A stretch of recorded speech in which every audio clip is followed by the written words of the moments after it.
So finally, our last talk of the day, last but certainly not least, we have Cindy Evans talking about a training update for Artemis cruise. Cindy, take it away. Okay, can you hear me okay? Yep, loud and clear.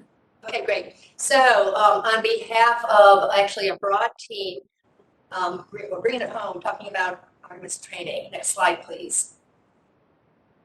So multiple reports, and we heard earlier from Jen Heldman about from the Planetary Science and Astrobiology Decadal, for example, have called out the requirement for a well-trained astronaut crew in the geological sciences, referencing Apollo lessons.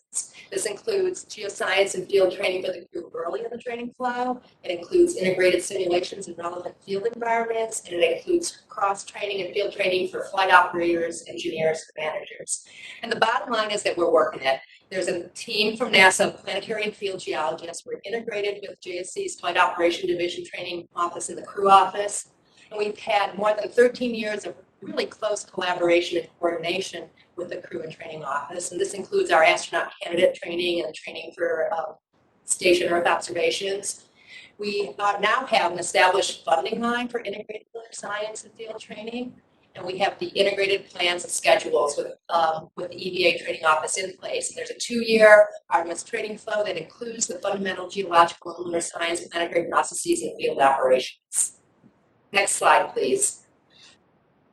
So I think you've seen this slide before. We have a 3-phase training approach. Initial training for the astronaut candidates, proficiency training, phase 2 for crew members in between flight assignments, and phase 3, the assigned crew training. Could I have the next slide, please? So the first 2 phases, they're established and ongoing.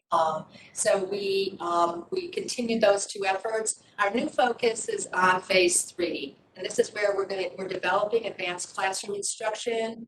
We are integrating facility-based mission simulations. You just heard from Trevor a little bit about that, and extensive field experiences with a variety of focuses from geology to integrated operations. And we're definitely integrated into the Artemis 3 plan, train, fly mission flow.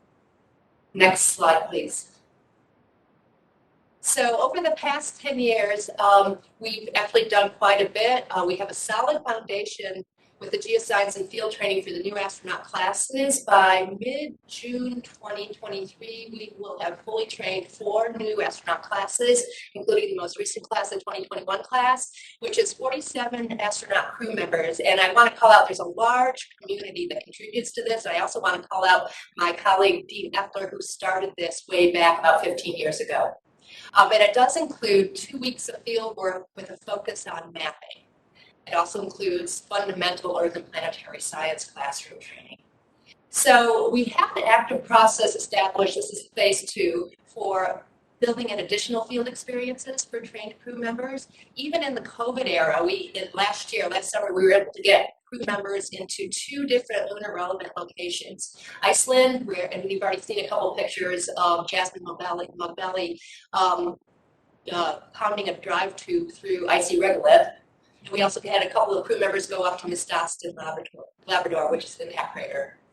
We also, as you heard from Trevor, conducted several operational test series with integrated crew, scientist, engineer participation at GSE facilities and in field locations. And finally, we continue our community training for the NASA community, where we have field mapping classes for management and engineers, the introduction to surface operations.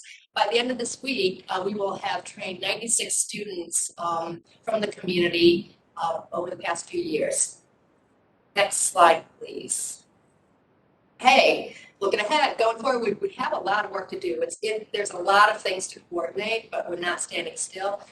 As I mentioned earlier, we're building the framework and the relationships with headquarters. We're integrating the ESDMD and the SND needs and objectives. We're integrating across the human spaceflight engineering and operations teams. We're developing training plans that are completely folded in with the other operational training plans, and we're finding opportunities for early training, including basic lunar and planetary science that can be provided to crew members who are pre-assigned. They haven't been assigned to a specific Artemis crew, but we can take advantage of some time that they may have.